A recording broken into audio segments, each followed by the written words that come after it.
Here's what we know from our research. We know there's an absolute clear connection between the effectiveness of a leader and the success of an organization. And we can measure leaders' skills and abilities with assessments. We call them 360-degree assessments. What's fascinating is if we take that aggregate data, we can actually look at business outcomes that follow it. For instance, there's a study we did with a large financial services company. We looked at the effectiveness of leaders. We found that the worst leaders, those at the 1st to the 9th percentile, had 83% of their employees who were thinking about quitting their job. Now, the best leaders, those at the 90th percentile, only had 4% that were thinking about quitting. Recently, I was with a large group and I said, has anyone here ever quit a job because of their leaders? About half of the hands went up. Well, there's a variety of business outcomes that follow the effectiveness of leaders. Turnover, customer satisfaction, percentage of highly committed employees. Great leaders make a great difference.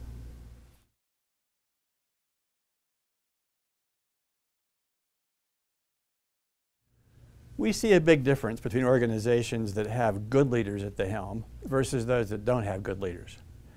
First of all, the good leaders do 3 things. They're able to attract other good people to come and join them. And when they get there, they bring out the best in them. They are able to give them assignments, which really plays on their strengths. And finally, because they're such good role models, they end up developing these leaders into being replicas of themselves. On the other hand, poor leaders do just the opposite. They make bringing in good people much harder to the organization. And when they get there, they don't give them the assignments and give them the opportunities that brings out the best in them. And so as a result, they don't get developed. And the worst happens, and that is that you see much higher turnover from those people that come to join the organization.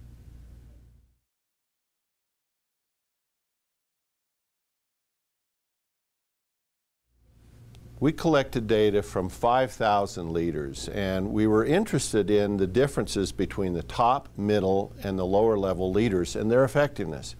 What we found was that on average, the senior leaders came in at the 76th percentile, the middle level at the 61st percentile, and the lower level leaders at the 41st percentile. Now, what was fascinating about the study is in one organization, the top leaders were at the 94th percentile, and then it went down from there. But in another organization, the top leaders were at the 63rd percentile, and the data all went down from there.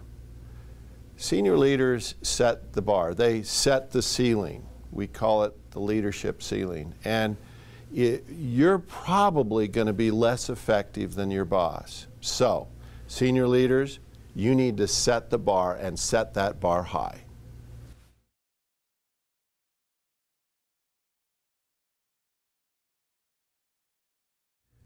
We've learned that great leaders impact organizations in a number of different ways. First of all, they improve the level of employee engagement. They improve the level of retention, so good people stay with the organization. They increase the overall profitability of the organization. Let me give you one specific example. We've measured sales leaders and done 360-degree feedback with these sales leaders and seen a really interesting phenomenon.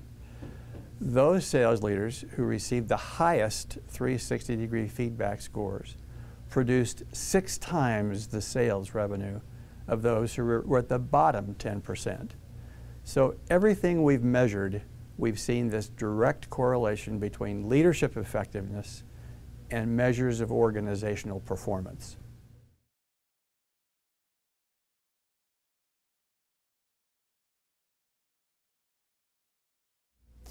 Organizations are constantly looking for the magic bullet. A lot of organizations have decided one of the magic bullets for their organization is employee engagement and commitment. Now, how do you get highly engaged employees? Well, there is one variable, one single variable that will predict whether employees are satisfied or dissatisfied, and that variable is who is your immediate supervisor. We know that if your immediate supervisor is ineffective, at the 1st to the 9th percentile. The average employee commitment of those employees is at the 24th percentile, the bottom quartile. But if they're at the 90th percentile, these employees are at the 80th percentile in terms of their engagement and commitment. If you want highly engaged, satisfied, committed employees, then develop great leaders.